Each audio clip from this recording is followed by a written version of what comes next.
All right, we're checking out some more Cocteau twins. It's been a while since I've done one of their albums. I think Heaven or Las Vegas was the last one I did. Since then, I've heard 4 Calendar Cafe as well as Milk and Kisses. I was actually listening to Milk and Kisses last night because the first time I listened to it, I didn't really I wasn't that wowed by it, but I found myself listening to it last night and I was absolutely loving it. So I figured, let's check out another Cocteau Twins record. Today, I'm reacting to Treasure. I've heard a lot of good stuff about this one, so I'm very excited for this. I don't really... When did this come out? Was this before? Yeah, this was before Heaven or Las Vegas, as well as 4 Calendar Cafe. This is early in their discography. This is before The Moon and the Melodies, too. Okay, it's gonna be some vibey stuff, okay? I don't have the lyrics pulled up. I don't even know if there are lyrics, because I know that a lot of the time, Elizabeth Fraser, I think her name is just kind of, the lyrics are kind of nothing. They're kind of nonsense. So yeah, we're going to hop into this. Make sure to go join the Patreon if you want to see this reaction uncut. There's a link in the description down below. We're going to get into this. First track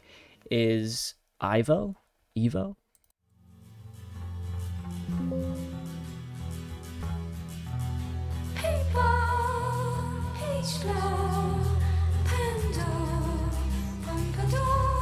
We're just getting right into it.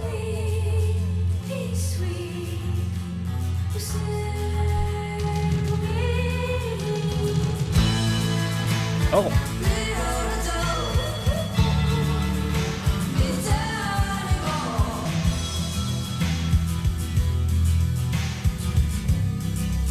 Oh. Low end is beautiful on this one. Yeah, like I said, I have no idea what she's saying. I don't even think it's a real language. Maybe I'm wrong, though.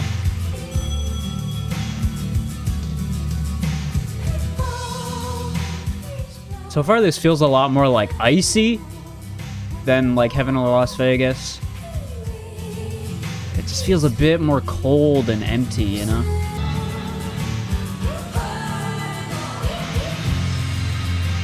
Oh my god. Woo! Damn! It's industrial. Oh my god.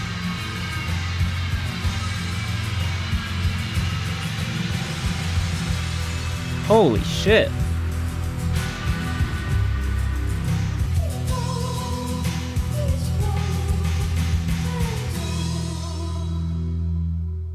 That was great. Yeah, that was fantastic. That felt a lot more, like I said, cold and icy and desolate than something like Heaven or Las Vegas or even 4 Calendar Cafe. I feel like those albums still have like a kind of wintry quality to them, but it has a little bit of like shine to it, a little bit of brightness to it that I feel like just was not really here. This feels way more icy. That's the best way I can describe it. It feels kind of similar to like a lot of like Joy Division. That crazy wall of sound at the end was insane. That was very distorted for them. Like, yeah, sure, there's like shoegazy guitars, dreamy guitars all across their music. That's kind of their thing, but that was like kind of just taking that to the next level. That was crazy. Next track is Lorelei.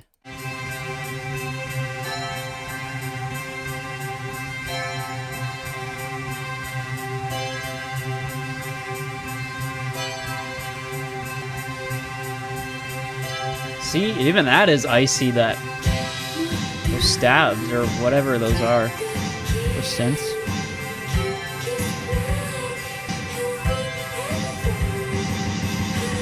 Ooh. Little drum machine there?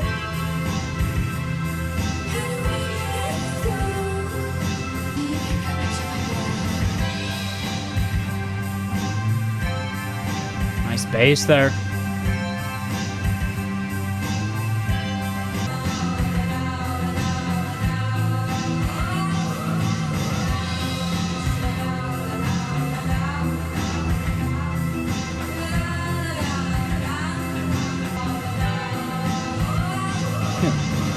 Just the vocal riffing, so good. I mean, her vocals are definitely a lot more buried on this album. Having a harder time picking them out from everything else, but stylistic choice.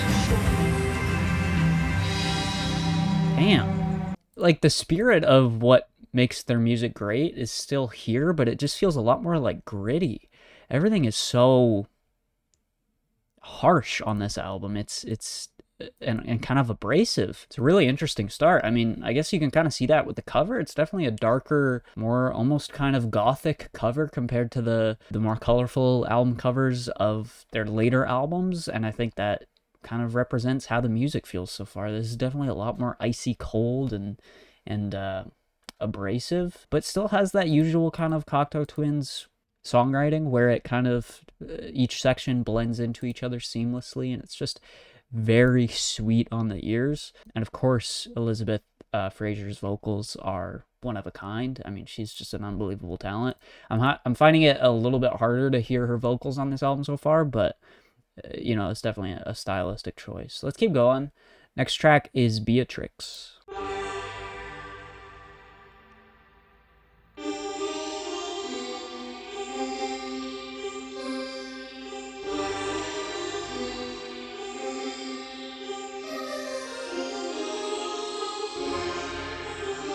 Damn. Synth work is crazy. These synths are so airy.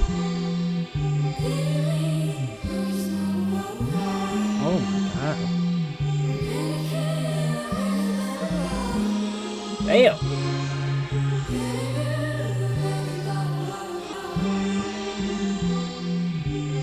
This feels so, like, luxurious for some reason. There's an airy quality to everything that feels so light on its feet. It's very interesting. It feels royal. Maybe a part of that is the melody going on here.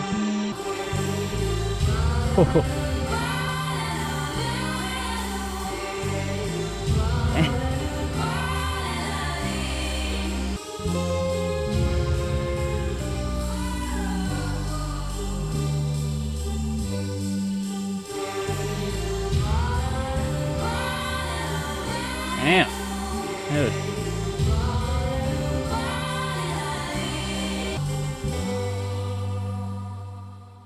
Wow.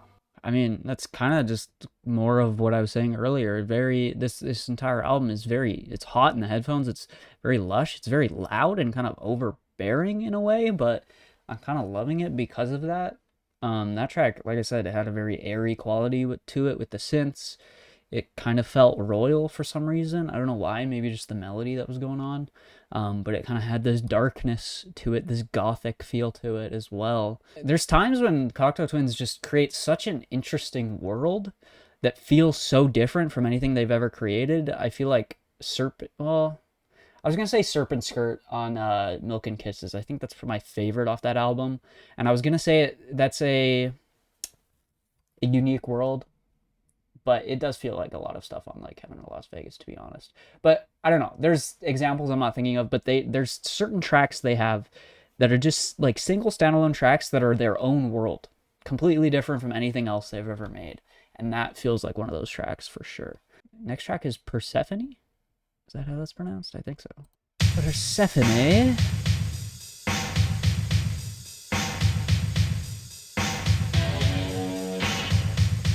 I feel like it's a lot less live drums too. More drum machines on this album.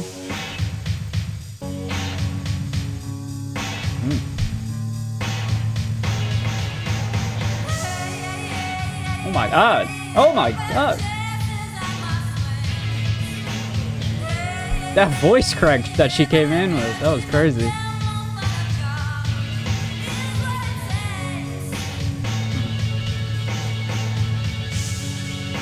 Oh. That little like percussion hit that goes back and forth.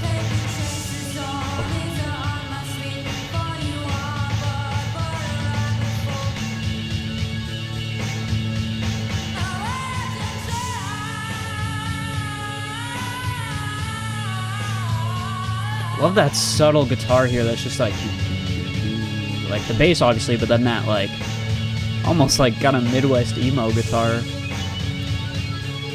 I know this is, you know, before Midwest emo, but you know what I'm saying. Damn! This is a banger. That was really cool. Again, very distinct vibe to that. Like, that track sounded completely different from the last one. And that's, you know, it's so easy with, like, music like this that's, you know, dreamy and very lush and just kind of trying to be something that you can get lost in. It's very easy for that to become one-dimensional and for all the tracks to just kind of blend together in an uninteresting way, but that's not what's happening here at all. These are very standout, like, single, distinct tracks. Next track is Pandora for Cindy. Okay, this is more like those, like, sun-kissed guitars that you kind of expect from them. Great percussion work.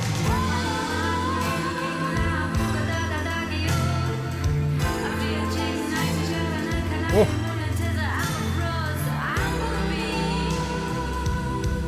This is them in their, like, bag here. This is, like, it's just so dreamy. She's just spitting nonsense over top, too. Because why not?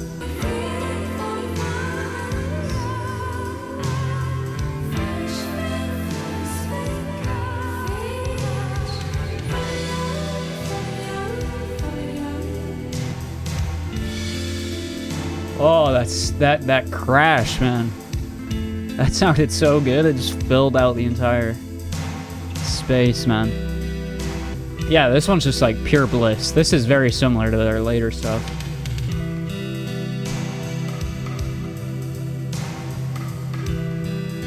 Oh my god, I love the patience just sitting on this chord here.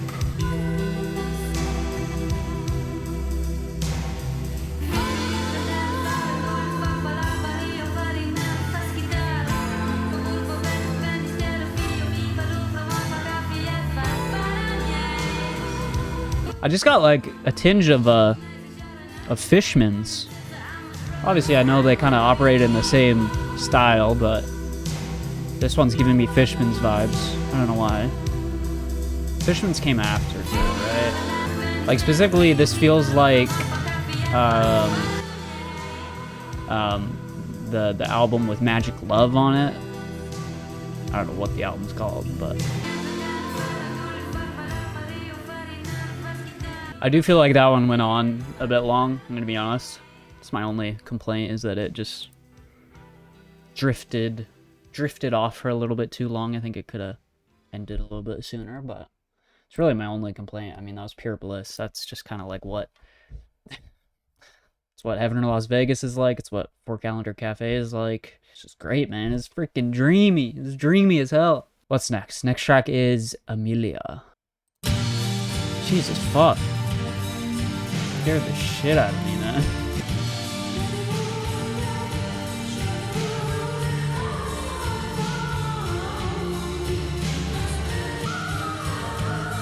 Oh my god. These vocals are insane. Insane. I don't know why I said insane like that. I'm channeling my inner Elizabeth Fraser here. This is like, these vocals are operatic. It's like a fluttering bird.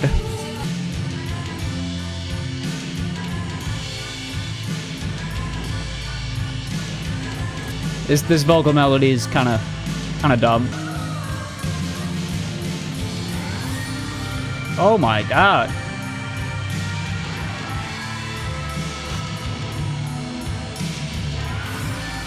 Dang.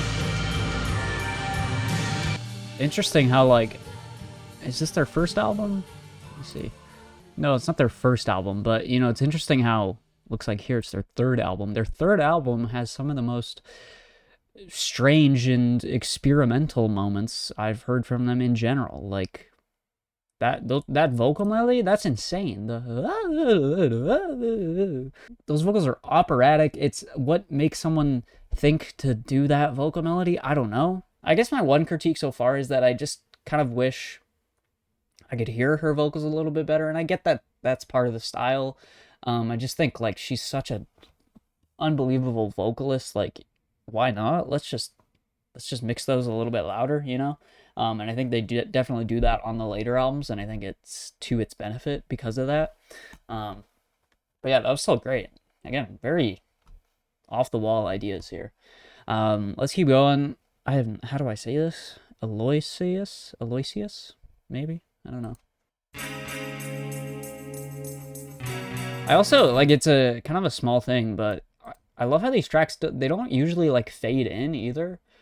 A lot of their tracks just kind of start with, like, a riff or, like, a drum beat or, like, an idea, but, you know, you would expect songs like this or music like this that's very dreamy and atmospheric, you'd expect it to want to fade in, but these tracks, like, listen to how this starts.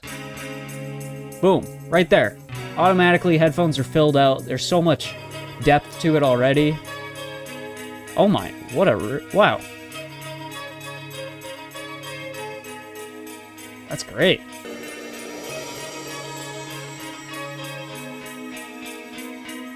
Oh.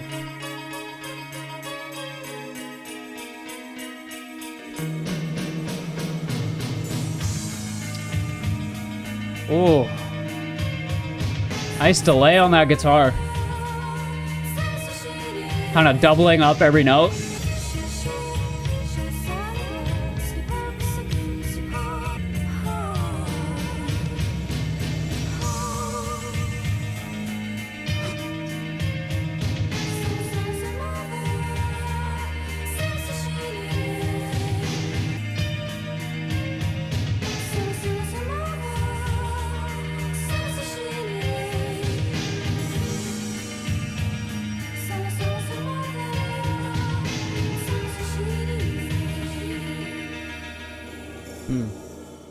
That was great.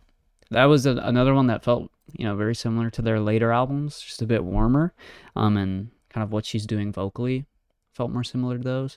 Man, she is just, the way her vocals just flutter, like, it's so crazy to be able to hit every single one of those notes. Like, maybe it's not perfectly in tune, but to hit it to a point where it's, like, competent and it sounds good enough is just crazy. Let's keep going. Next track is that Cicely or is that Sicily? That's not how you spell Sicily, right? Oh, it's a plant. Okay. Sweet Cicely. It's a flower. It's of the parsley family. Okay. Hey, I mean, that makes sense for a title for a Cocteau Twins song. It fits the vibe for sure.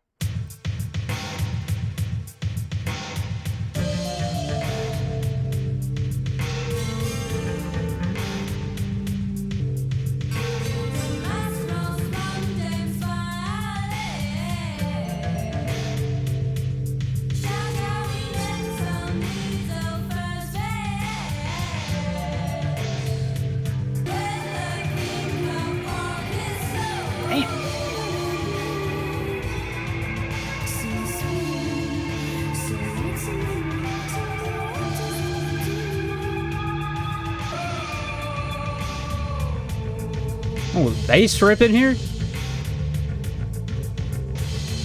That feels like a very Cure bass. The Cure, you know? The band, The Cure. Get what I'm saying? I don't know why I repeated that so many times.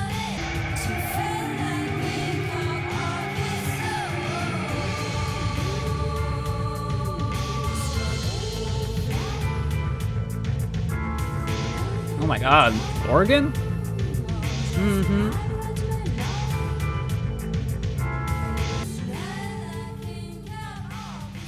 That was good. Again, a very unique and distinct atmosphere to that track.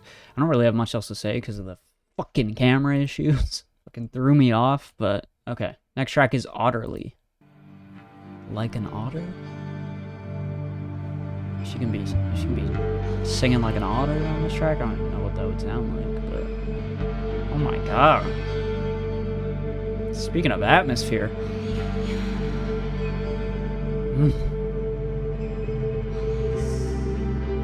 Oh my god. This is amazing.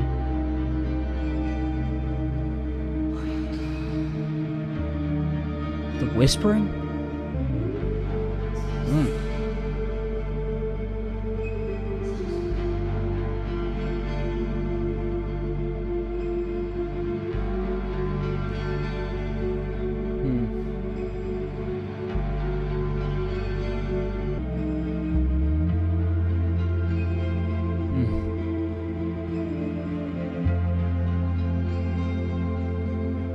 That chord is beautiful.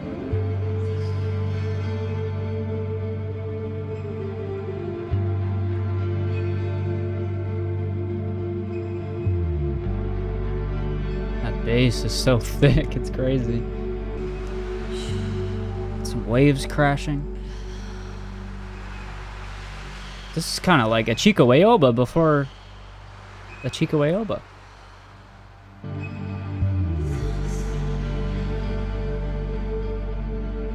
I gotta. What is Otterley? I gotta search this up too.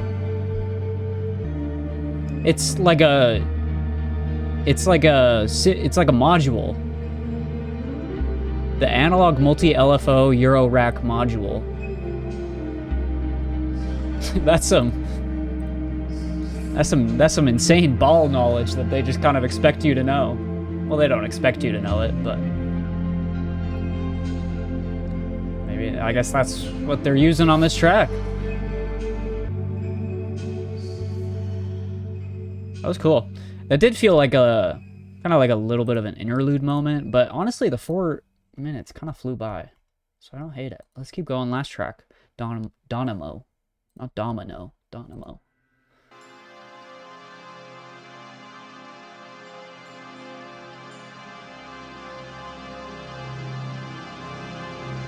Whoa.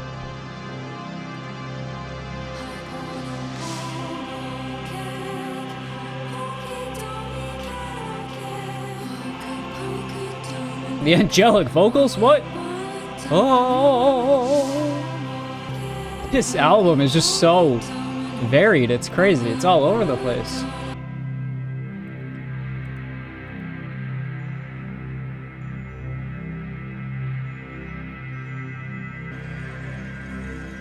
Just gonna close my eyes and lock into this one.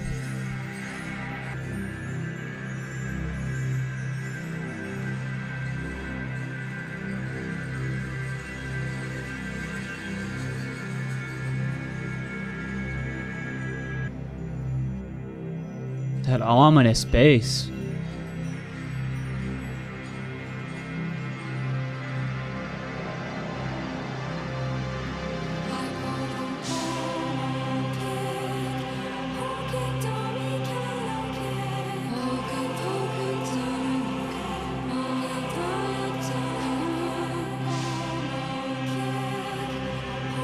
Feels like I'm ascending to heaven, maybe?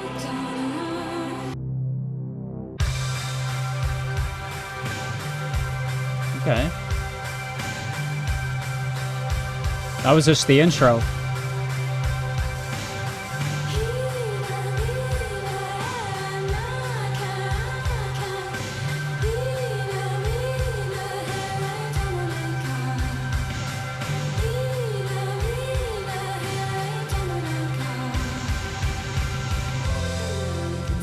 Oh. Oh.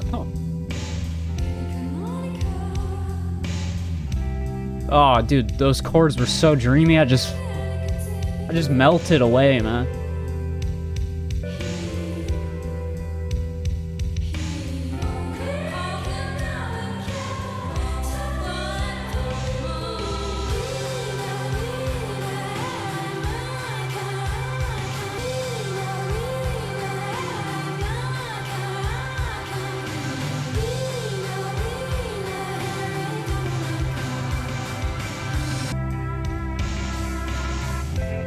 Do you like Cocteau twins, asks?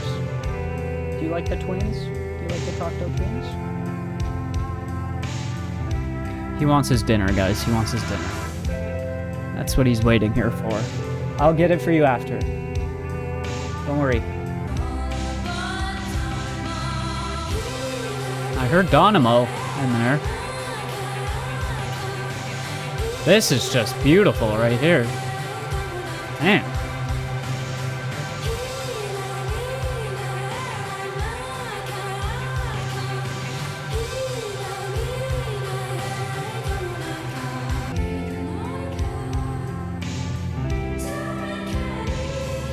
Love that little vocal bit there.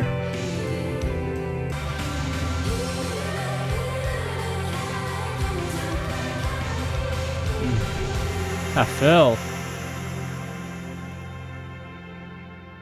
Man, so many layers. Track was so lush. That was crazy. There you go. Treasure. by Cocteau Twins. Definitely a very different experience from, you know, Heaven or Las Vegas, Four Calendar Cafe, even Milk and Kisses. It just feels, honestly, like there's a bit more grit to this, and it's a bit more abrasive and harsh on the ears at points, and I mean that in the best way possible. Yeah, just a little bit of a darker album, which is cool to see. Kind of the earlier days of this band and the earlier albums. So again, I know this isn't their first album, but, you know, doing something this adventurous and wild and experimental at points for your third album is kind of crazy. I do feel like I'm missing the connection to her vocals at times here, because it is a little bit more buried in the instrumentation, and I think that's something they went on to kind of perfect on later albums. But yeah, I mean, the production here is fantastic. The songwriting itself, they just know how to craft songs that just meld together in such a beautiful and syrupy way. I really enjoyed this. Again, a different experience than those later albums, but still just very immersive as well. So there you go. Those are my thoughts. Let me know your thoughts down below, and let me know if there's any more Cocteau Twins records that I should be checking out or reacting to. And yeah, leave a like, subscribe, go join the Patreon if you want to see this reaction uncut, and I'll see you guys in the next video. Peace out.